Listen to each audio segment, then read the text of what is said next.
In today's episode, we go deep. We go deep, deep, baby, like super deep in our past history, in our stories as to how we got here. We did a little bit of that in the very intro of this new podcast, where we transition from the Wake Up Dad Show to the Daddius Project. But in today's episode, we go deep. We have a lot of laughs. I hope you enjoy today's episode because we talk about some interesting scenarios like cold water exposure when you don't have any clothes on. And Got Frosh week experience. Tubing. yes. Oh my God, the story is hilarious. And then we get emotional too. Like we do a lot of talk around how we struggled as dads and our individual stories about lack of sleep and about losing a dad at an early age and about open heart surgery and all kinds of stuff that got us to where we are today. So I really do hope you enjoyed today's episode, a deep dive into our history as part of the journey of going through the Daddius Project book chapter by chapter.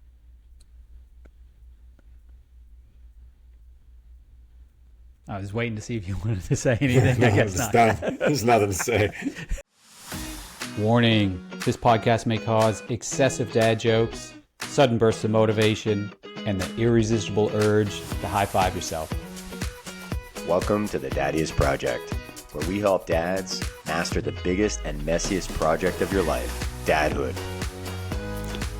I'm Scott Batcher, recovering perfectionist, dad of one teenage girl, and a guy who once didn't sleep for 6 months straight.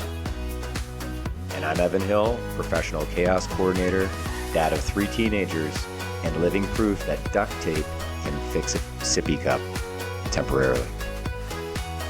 Each week, we'll hit you with real talk, dad hacks, and the kind of inspiration that doesn't require matching socks. Ready to level up? Let's build this dad life together. Yeah, I was thinking about this before we recorded, and I was thinking about how unique this dynamic is. So for the viewers that don't know, or the listeners, Scott and I, we've known each other for over 20 years. We met each other in chiropractic college back in 1998. That's when it all started. Almost 30 years. Not over 20. Oh, yeah. Almost 30. Almost 30 years.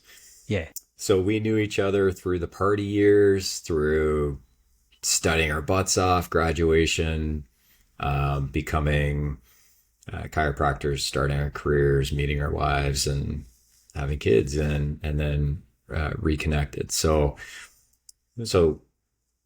with that, we're both health professionals and dads, married to our original wives. Scott has 1 child.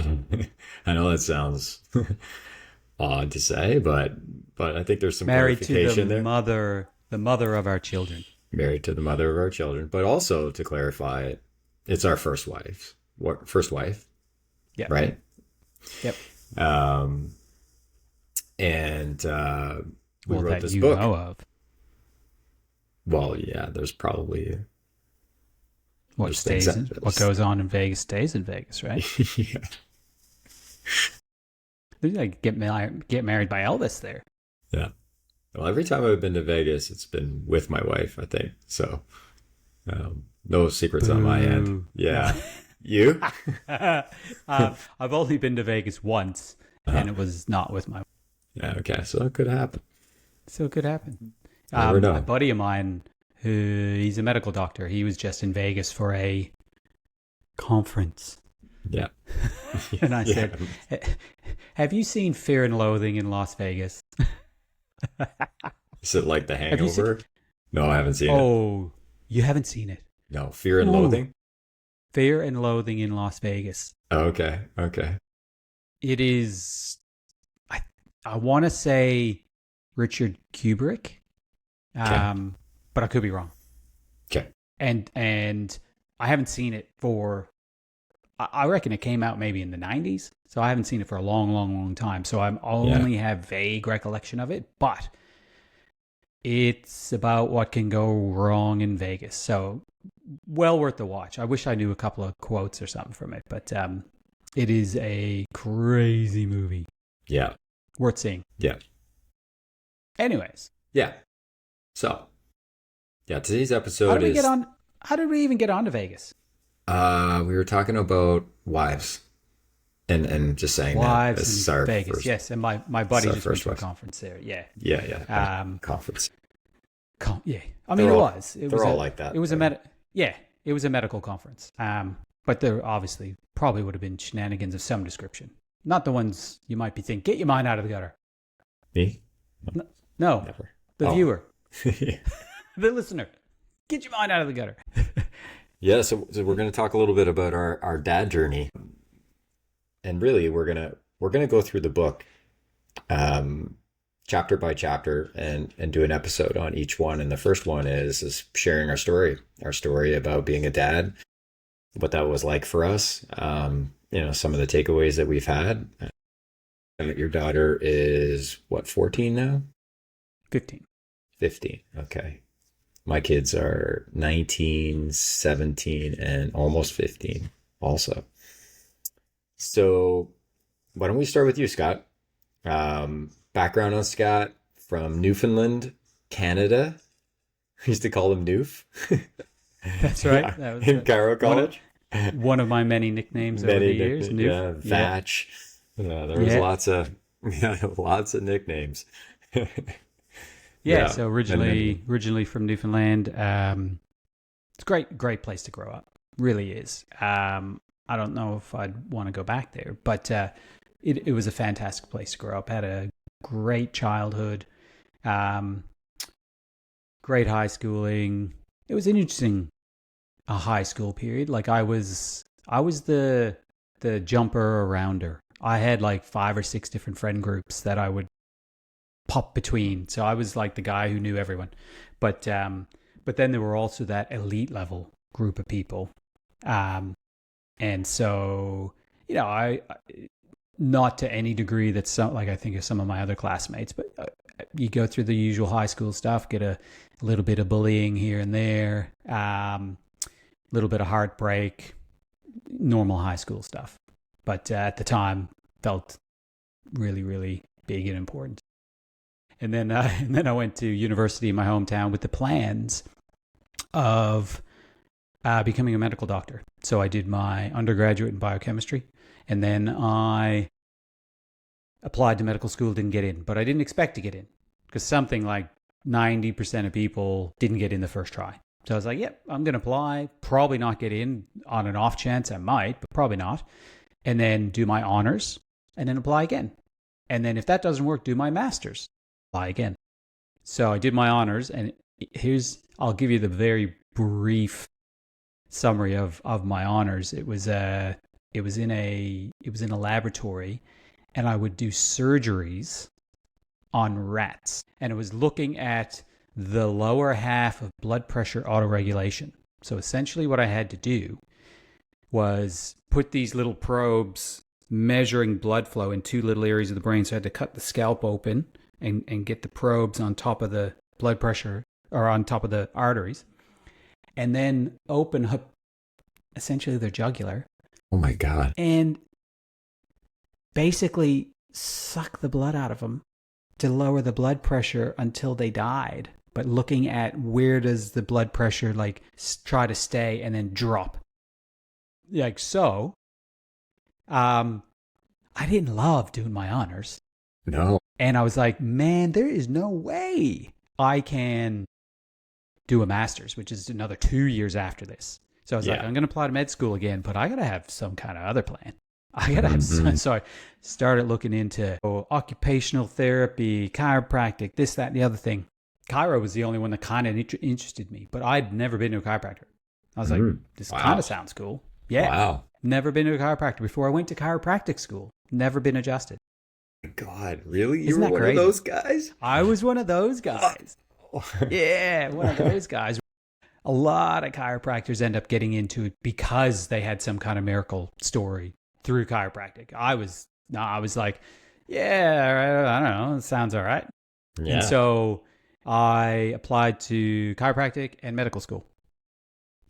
And I'd heard back maybe in July that I'd gotten into chiropractic school. And I was like, cool. All right, I got a backup. I'm still waiting on med school. What's going to happen?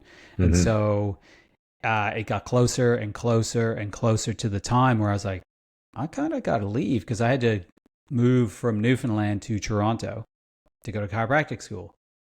Big move for a 22-year-old kid who never, essentially minus a few holidays, never left his hometown. Yeah. And so it got to that point where I'm like, okay, well, I guess this is what I'm doing. So I flew up to Toronto and I was looking for a place to stay. And when I got up there, I found a place with a couple of fourth-year students, which are the senior students, and they were super cool dudes. And then, I forgot a part of the story. Prior to that, I wasn't still waiting on med school. I had heard that I got put on the wait list. Okay.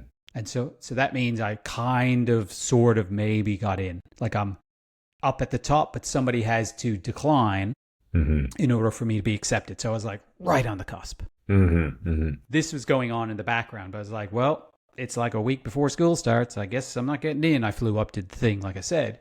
And then do you remember, what was it called? Freshman week or whatever it was. Yeah, Frosh First week. Frosh week. week. That's right. Yeah, what a crazy time that was, hey? Free. I got a story about that. We're talking about background here. I don't know how long it's going to go. I could go on for a while, but I'm going to tell one other story about Frosh week first. Okay. So I don't know if you remember. I don't know if you went. There wasn't too many of us went. It was maybe on the Wednesday, right in the middle. And we went to a lake and did some tubing and wakeboarding or whatever it's called. Did you go on that? I don't think I did that. I don't think you did. Yeah, there weren't many people that went. And anyways, so I'm like, yeah, cool. I went. I was doing everything. And got on the back of the tube or whatever, and the boat was, and as you do, you turn and poof, you fly off and spin around. And obviously, the string on my shorts wasn't tight enough. So when I flew off, my shorts came off. Like not like kind of came down. They came off. They were gone. And so the boat was coming to spin around again to come back and get us. And I'm like, oh my God, what am I gonna do here? You've met these people for 2 days. You're gonna spend the next 4 years with them. And let me tell you, that water was fresh. Oh yeah, those lakes that are water, cold. Lake in June or whenever it was, September or whatever it was, it was fresh. And so I'm like, oh my God. And so I'm kind of like, what am I going to do? And I just happened to like kick my legs around trying to swim. And my big toe catches the edge of my shorts. No. Yeah. And I'm like, what is that? Reach down. Oh my God, they're my shorts. I'm like struggling. Like I've got my life jacket on. So I'm like kind of bobbing and stuff, but I can't. And so by the time they get back, I just get my shorts on. And so I saved myself a lifetime of embarrassment. That's so funny. I never knew that story. That's the best. Isn't that crazy? Gosh. Wow. Okay. So moving on from there. Yes, I know. You still see me. Keep going. Okay. So, all right, back to where I was. I was met the fourth years, just moved in with them. They had a room free, having a great time. And then I get the call, I think that was a Wednesday night, that says, it was not a Wednesday night. It was a Wednesday at about 3:00 in the afternoon. And it was a call from the medical school in Newfoundland, where I was from. Okay. It said, you've been accepted from the wait list. You need to accept this offer by close of business today or not. Because if not, we'll go to the next person. I'm like, you want me to decide my life in the next hour? Okay. And so I got back to him and I said, listen, can I think about it overnight and let you know first thing in the morning so that if I decide not to, then you move on to the next person. And they agreed to that. So then I had that night.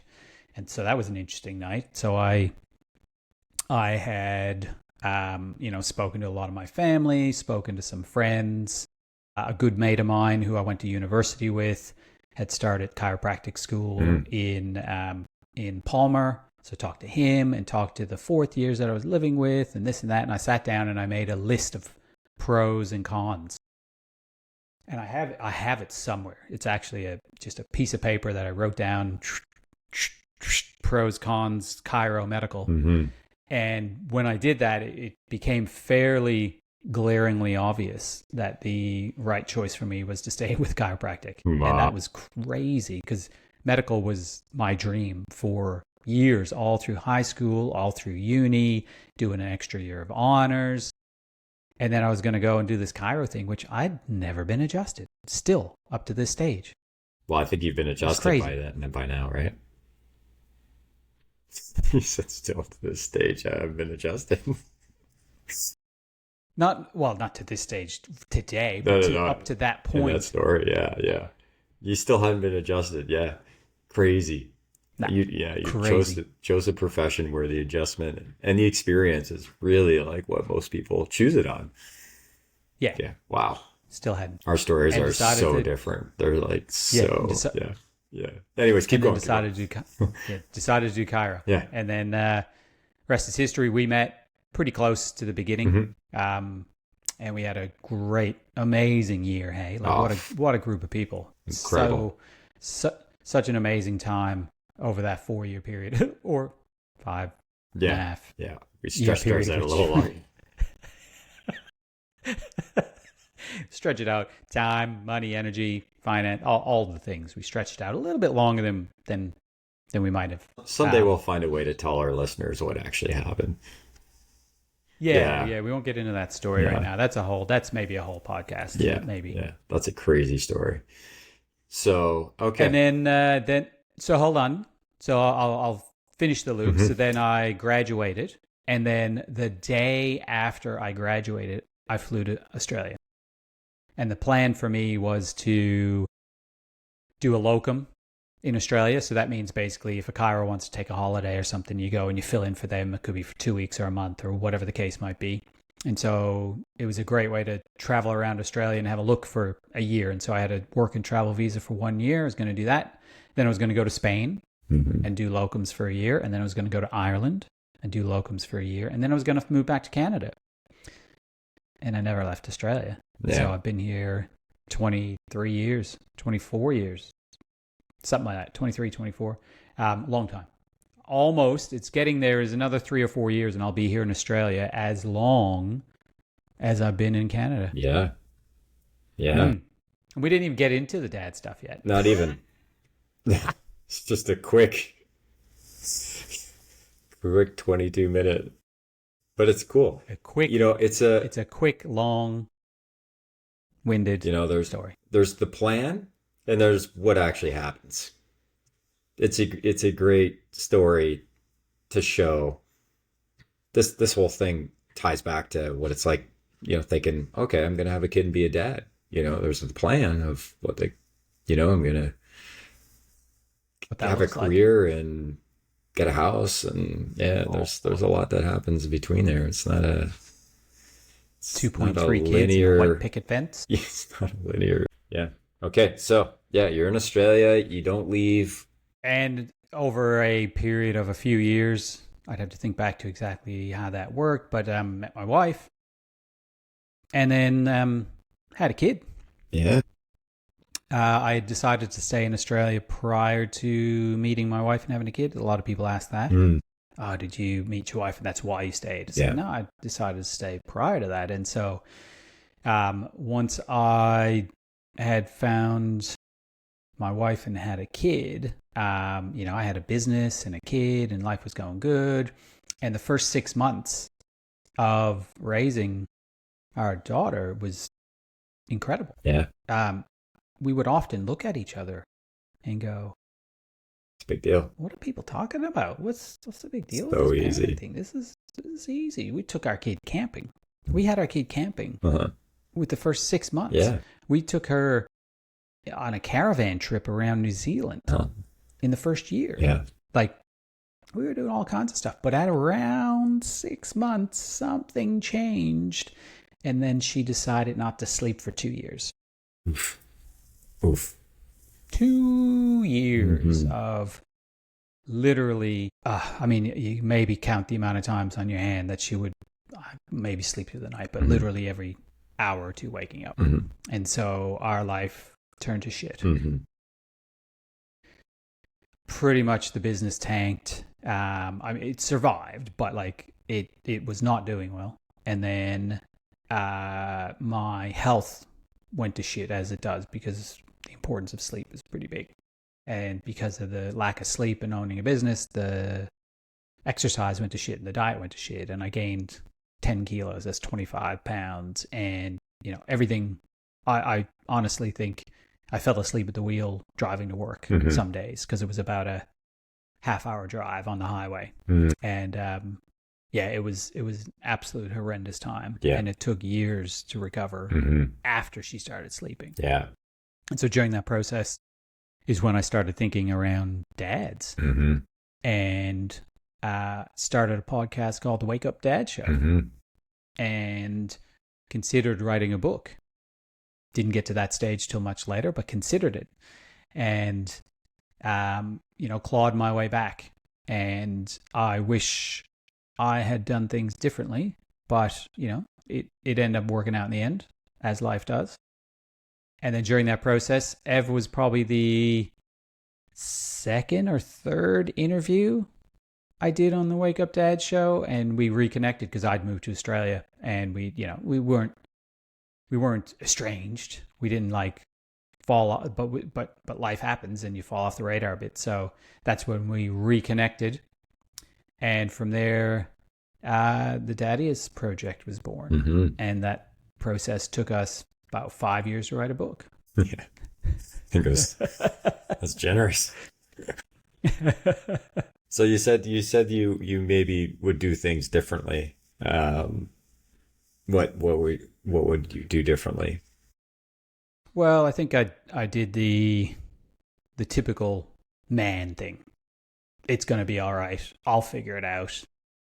You know, I have to be the strong one for the family, not let on how bad things were to my wife or my friends, or how awful I felt and how the business just about collapsed and all those things, you know. I'll just figure it out. And I did, but I think I could have done it a lot quicker and a lot better with a lot more fun if I had some kind of framework for how to make it work.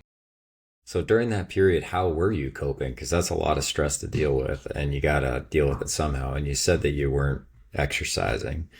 Like, were you doing anything like maybe destructive at all, or were you just taking breathing exercises, or how are you getting through that? No, definitely not breathing exercises. You know, by no exercise, I was doing some, but not much. No structure.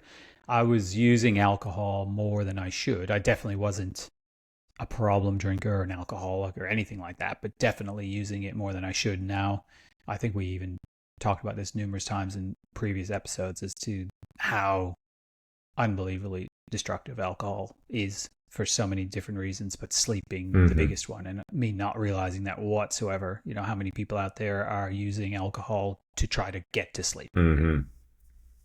Try to Probably calm. the worst thing you can do for it. To try to calm themselves, and it's like, yeah, just take a little bit of stress off, have a couple of drinks before bed. Not good. Okay. Not ideal. So yeah, you put on weight. Things weren't good. You bounce back slowly. Physically, mentally, socially, everything was not great. Like I wasn't dire, like, but that's just, I guess, my personality. Some people who were in my situation might have felt it was dire. Yeah. Well, you're from Newfoundland, so guys are pretty good old pretty relaxed. Newfie. Pretty relaxed culture. Just like really easygoing. Look at you. Easygoing, relaxed culture. It's great. Yeah. So, how many years was that you were like, if you were toughing it out? you felt like from the time where the sleep started to change with your daughter, and then you got sleep deprived, and then and then there's the after effects of being sleep deprived and all the health shit that changed because of that. Your hormones, everything about your body is different. Even your brain and how your brain's wired, everything's changed when you're lacking sleep. Take a long time to recover. So how long did, and then the financial stuff, there's that. How long? Yeah, the straight up sleep deprivation was about 2 years, but I would estimate another, at least that, 4, maybe 6 years of recovery. Yeah. From all the different things. Yeah. Physically, financially. Yeah. Yeah. Took quite a time. Yeah. So these are the things that these are the reasons why we wrote the book, is because you can't see these things that are coming. And like my story too, it's nuts, but you can't see these things before they happen. We don't know the road ahead of us, just like you didn't know you thought you were going to become a medical doctor, or at least that was the path you were going to go on. And it was basically right there in front of you. You could have taken it, but you chose differently, for whatever reason. But, the universe just doesn't always orchestrate our lives the way we think. And that's a big reason why, you said that you started thinking about dads and doing the Wake Up Dad show, assuming that's to give back and to help dads get through. Yeah, for sure. Yeah. And it was, I guess, potentially a bit of both, right? Just a way to help myself. Mm-hmm. Because when you start, what is it to learn something well, you need to teach it. Yeah. Something like that. I know somebody said something like that. And, it makes perfect sense. Like if you are getting to the point where you're getting in front of a speaker like this, like it's not the easiest thing to do. And a lot of my Wake Up Dad podcasts were monologues. Mm-hmm. So it was just me talking. So it was, mm-hmm. how do I prepare for that? And doing that, I learned a ton, mm-hmm. And hopefully gave some value to some other people, but it was probably a lot for myself too. Yeah, for sure. Yeah. For sure. Crazy story. That's 6 years. That's a long time. 6 years is a long time to be struggling. Yeah. And I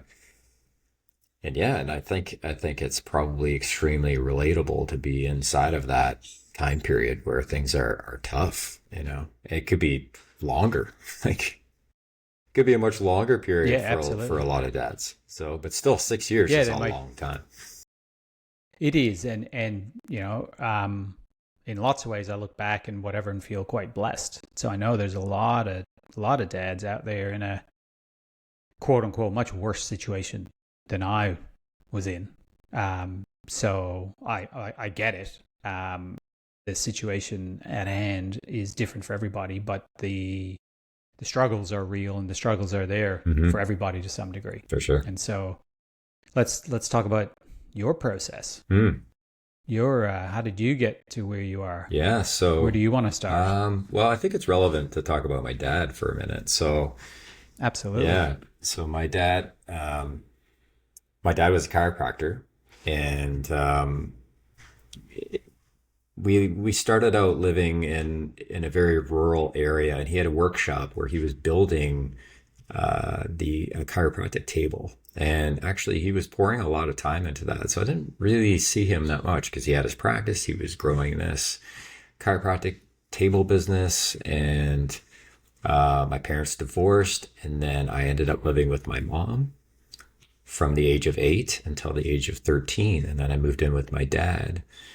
And I was living with my dad. We were living above the chiropractic practice. And this was this old Victorian home, really cool spot in the middle of Lakefield. And it was pretty cool because there was this bridge in Lakefield, and in the middle of the bridge was like an island. So it was like the bridge connected the island and the other two sides. And he had his practice on this island, and then there was a canal where the boats would go through on one side and then rapids on the other. So it was a really cool place to grow up as a kid, and all the kids would come at lunchtime. We'd go cliff jumping off into the rapids and then climb up the cliff and do that. So it was pretty cool. And then when I was 15, my dad was diagnosed with cancer.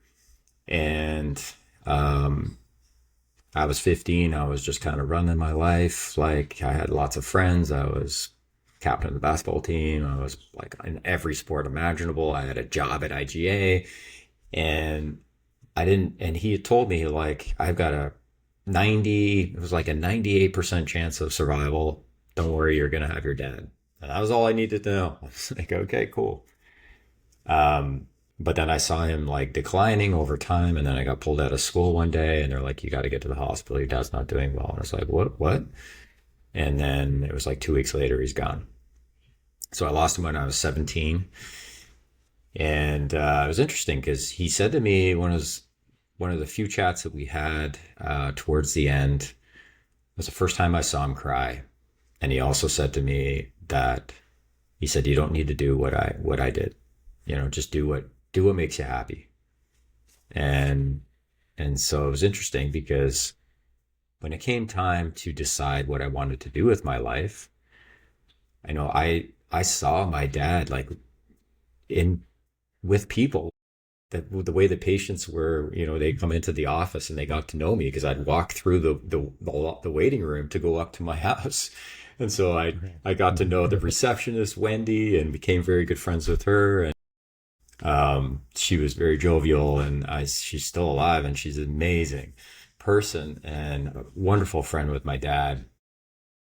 And so I got to see that lifestyle, and then he would walk upstairs and he was done work, you know, and it was like, damn, this is cool. You know, like, you're helping people. He had an amazing reputation in the community, and anywhere we went, like, everybody's like, hey, Dr.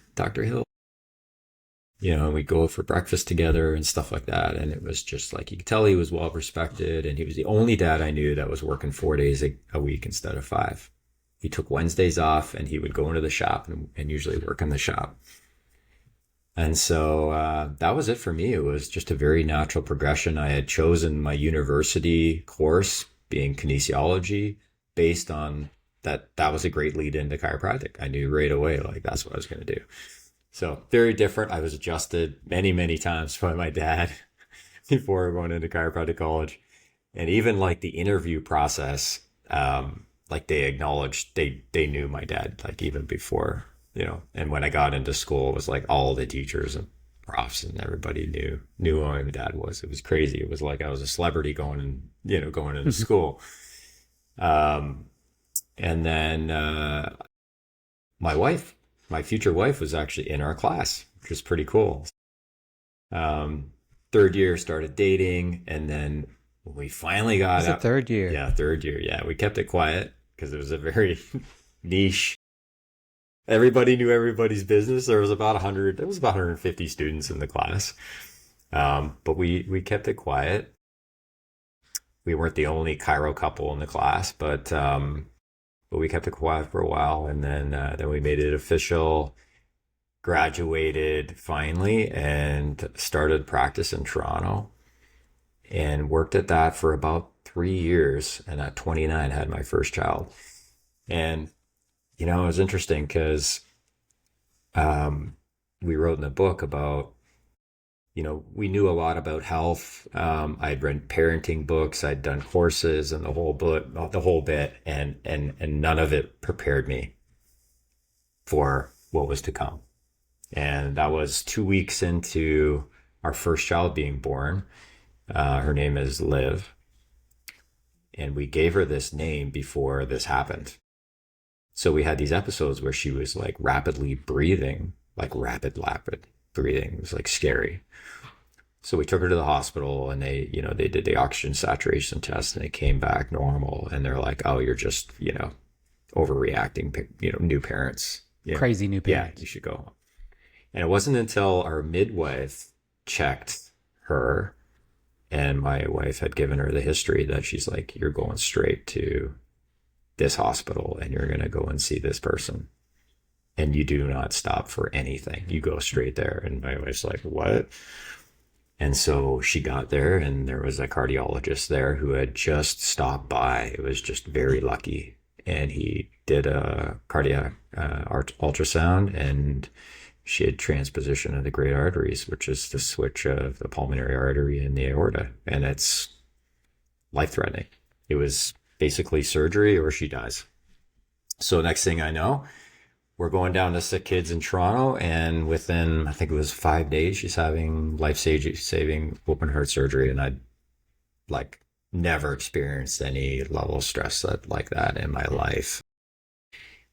It was amazing because the surgeon was incredible and Sick Kids was amazing. And there was an immediate change in her color and her strength, her ability to feed. It was incredible. How old was she? She was just 2 weeks old. Yeah. 2 weeks. And what was crazy is she had the open heart surgery, and she was, I think they let her out within like 6 days. Like, it was so fast that she recovered. It was mind blowing. It was crazy. And so, but there's always this fear because there was other parents that, you know, had that happen with their kid, and they had to have reoccurring treatments done. And there was always this worry, like, okay, if the arteries weren't attached properly, there could be murmurs, there could be other issues. And so there's always this lingering stress, you know, is she going to be okay? Is she going to wake up in the morning? You know, like, we don't know what's going to happen. And that was just a tremendous amount of stress to have. And I didn't know this at the time, but my wife had a very clear birth plan laid out, which she didn't think she ever told me. But we wanted 3 kids, but I don't think we talked about like how close together. But she had a very aggressive plan, and so aggressive in the sense like we're gonna have kids. Like, our first 2 are gonna be 18 months apart, so that means like at 9 months, you know, we're conceiving again for another one. So I didn't want to hold things back, so I went along with that, and 1 + 1 was not 2 for me. Like, it was just so much more stress, and and I just really, what started to consume me was the financial side. So I had this lingering stress in the background from my first daughter and that issue, and then now on top of that, it was tight, and I'm like, damn, like, I don't know if I'm going to be able to make this work for my family, for my wife. Like, it became very real to me that this was a very real situation, that I was in charge of this element of our lives, and there's no one coming to save me. You know, it was just, we had massive student loans to pay back, and we had life expenses and 2 kids, and we wanted to have a third. And I was just like, man, I don't see how this is going to happen. And I had my chiro business, and then I was doing another business, online business, on the side. And it was like, I was always into passive, making residual income and that sort of thing. So we were like doing real estate and this on the side, and I was doing all of it. And so I was working like a dog. I wasn't eating well, stressed out of my mind. I'd gone vegan, which for me was a very bad decision. And so I was... Let's be serious. It's a bad decision for everyone. It is. Sorry, vegans. Yeah, you can't convince me of that one. No. Number one for me, it was one of the worst decisions I've ever made in my life, probably. And my wife too, both of us. We had massive declines in our health. And my immune system was collapsed, and I got really sick, like deathly ill. And I literally was like gonna die. So medicine saved my life. At what age? So I was 34, 35 at that point. Yeah. And so now the conversations in my mind are like, holy shit, I'm not even gonna live till like when my dad died. My dad died at 43. I'm like, I'm gonna die before my dad. I lost my dad when I was 17. My kids are not even close to that. And they're gonna, like, are they gonna even remember me? And so now all this is going on in my mind, and I kept everything quiet. during all this whole period where I was going through this really difficult time, I wasn't, I remember I'd go up into my bedroom and I'd close the door and I'd curl up in a ball and just cry. Because I was just like in such a spot, where it was like it just overwhelmed me. And I wasn't talking to anybody about it, which was really not good. And so, and then on top of that, there was this issue with my immune system because of some of the choices that I'd made, which I shouldn't have made. Looking back, yeah, I was misinformed. And yeah, and so I got really fortunate. I had good care. My wife stepped up and gradually, I got better. And then eventually I was able to go back into practice and ended up starting to eat meat again. And that was a huge turnaround. That was when I really felt my body come back, and I was able to feel strength and feel like a man and take on life. And it was the stress dropped massively. I think a lot of my stress was actually because I was missing so many nutrients in my body, key nutrients. And it's a building block, right? yeah, If you have shoddy material when you're building a house, yeah, no matter how good you are at building the house, the material's not there to make it solid. Yeah. So it's a foundation. Exactly. How are you supposed to build an immune system and you don't have anything to build it with? It's just not even there, right? And stress too, it destroys the immune system over time. So I had both those things going on. And so gradually worked myself back, and then same thing. I started sharing my story actually with a few buddies, and they're like, damn. And then they're like, you know what? I've been really struggling too. I'm like, what?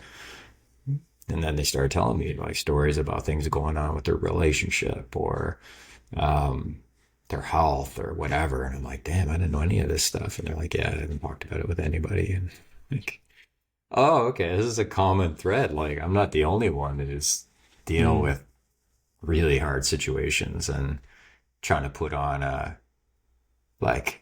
it's like an act. It's, I don't want to show my cards because I don't want to look like, I'm weak or incapable or whatever. But it was like, well, that almost killed me. So that didn't work out very well.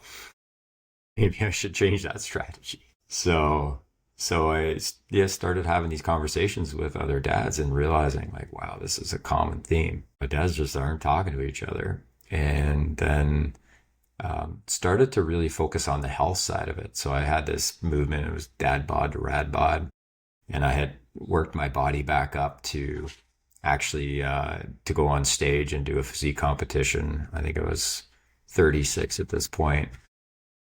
Or 39. Was it 36 or 39? I don't know. I ended up placing third. I was in great shape. I was feeling good. I was helping dads with this program. And then I ended up connecting with you, Scott. And that's where, we decided to do the Daddius Project. So here we are. Yeah. Once I did that interview with the Wake Up Dad show, we just stayed chatting. And then I don't know how far into it, it was like, well, why don't you come on, be a co-host? Yeah. And then sort of that happened. And then we did a bunch of that. And then we came up with the idea, or I think I came up with the idea, but then we jumped on board together to go, listen, this book is going to be way better if we both do it. I think that's what I remember. Whatever. And yeah, and then COVID hit during the writing of the book, and you moved to Costa Rica, and all kinds of things made that book quite the project in and of itself. And but it's done now, and really proud of it. Yeah, me too. It's a great resource. Yeah. When I think about it, we wrote the content, and then it was like there was the move to Costa Rica, and that was in the building of our houses, and that took like a good 3 years to get all through all that, and the book itself took 7 to write. 7 was it? 7 Wow. years. There you go. 7 years to write. Man. But at the time when we started, my oldest was 12. So and it was, and I still had one that was like 9 at the time. Yours was probably around that age too, right? So grade 8, so it's very fresh, like those years, the young years, and then really put the content of the book to test through teenagehood. Didn't change a thing, which is super cool to have a book that really works. The strategies in the book, and it is a project. It is about, the next chapter is the jacuzzi experience, which we'll talk about in the next one. But it really is about being in a project on yourself to really be the best dad and the best man that you can be. And the reason for that is, if I look back on what really hurt me was that I hadn't done a lot of the work in the areas that we specified to be important areas in the Daddius Project. So we have 6 pillars, and I was really not good at, I think, all of them. Like, like I think I was a decent dad, but it was really hard to be a good dad when I was so stressed. I had very little like time. There was just so my like it.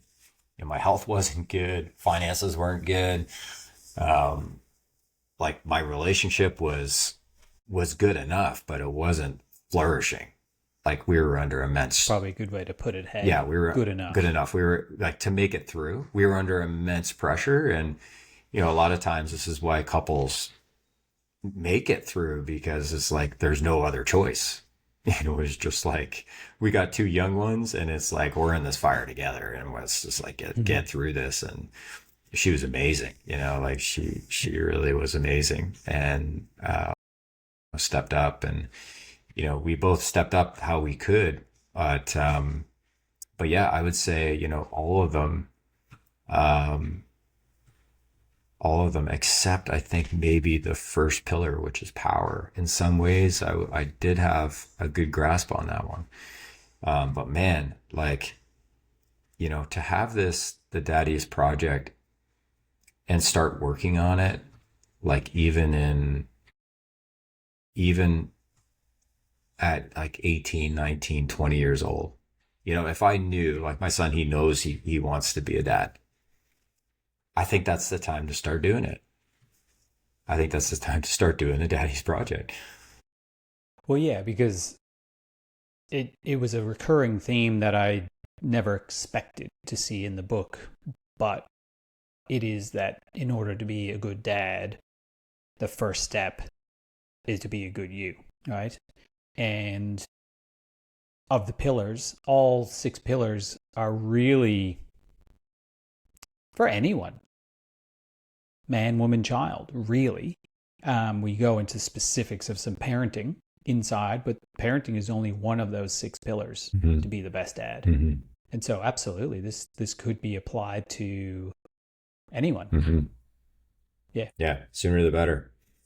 Yeah, because we don't know, even if we have a plan, we have a birth plan, and we know how many kids we want, and we think we know our career path that we're going to be on. Like life throws shit at you that you can't even imagine.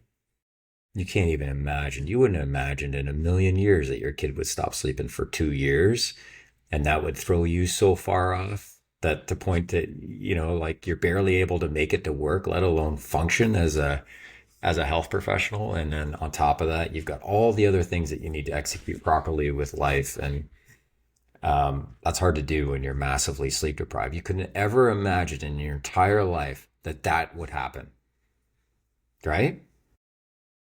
No, it's like when you go to the zoo and you're checking out those cool monkeys. All of a sudden they shit in their hand and throw it at you. Like you didn't expect that. You went to the zoo to look at some animals and they're throwing shit at you. That's what it's like. Except it's not just the monkeys. It's like the tigers and the lions and the elephants. The elephants are throwing shit at you too. Like that's big shit. That's big That's shit. really big shit. Yeah. The giraffes. Yeah. Yeah. The giraffes, the rhinos, Mm-hmm. the muskrats, the everybody. Everyone just There's throwing shit shit at you. Yeah. It's just a shit show. Yeah. That's what the zoo should have been called. Yeah. Oh, God. Absolutely. The shit show. Should have called our book that. The shit show. The shit show. Yeah. Yeah. Yeah. Yeah. It's like I'd never, I could never imagine that my daughter would have been having heart surgery, and after 2 weeks, like that's another one of those, that's just like parents' worst nightmare is that there's something wrong, right? And she came out and she looked perfect. She had 10 fingers, 10 toes. Color was good, She had a little cry and all that stuff. And we thought, okay, we're good. And like, no. So Shit show. yeah. The moral of the story is, the crazy part is duck shit. That's real gross. well, that's the only one that's good because you ducked it. Oh. Ooh. Why don't ducks ever have spare change? Because, They only carry bills. good one. Like how I worked that one in there? Yeah, that's good. Good job. You're good. You're getting good at that. I'm getting good at working it in, yeah. Did it for a while. Cool. Yeah, so hope you enjoyed that, getting to know us and how we got to be here today. And for me, this is really about giving back. I feel like in some respects, lucky, like really lucky that I made it through. My kids, they're going to be going to university next year, 2 of them, and they're amazing kids. All 3 of them are amazing kids. I feel really honored to be their dad. Yeah, it's a whole new chapter to our lives. And when I meet dads, and I meet young dads. I just met this guy when I was in Phoenix, and he was a Lyft driver.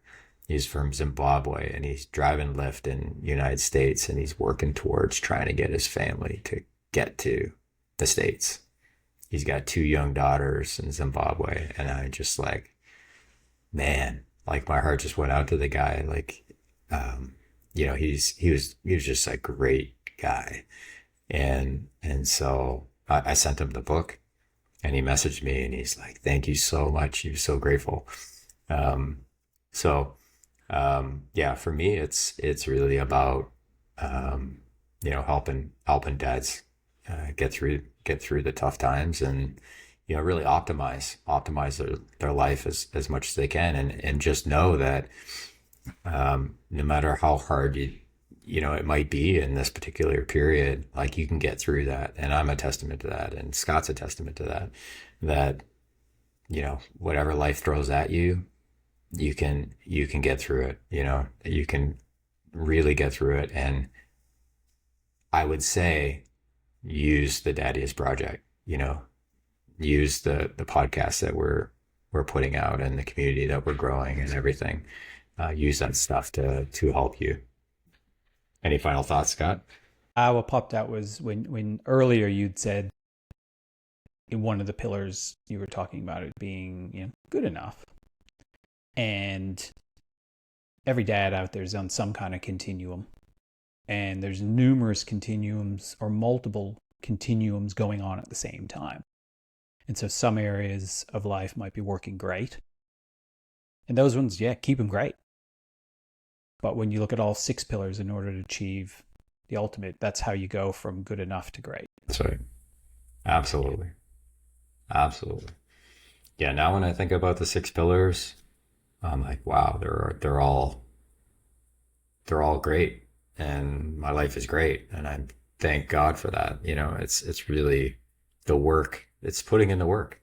It didn't just happen. It was because of intention, and because we've been working at this for 7 years. And it was like, well, Like you said at the beginning. 7 years. Yeah.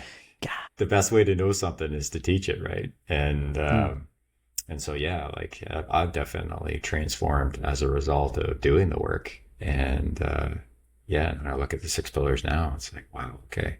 Yeah, so it works. I definitely don't want it to be in that, just good enough. Yeah, if it can be better, make it better. Yeah. All right, dads. See you on the next episode. That's another episode in the books, dads. Remember, Rome wasn't built in a day, and neither was dadhood. True story. For more tools to build your best dad life, grab our book, The Daddius Project, or join us at daddius.com. And hey, if you learned one thing today, you're already winning.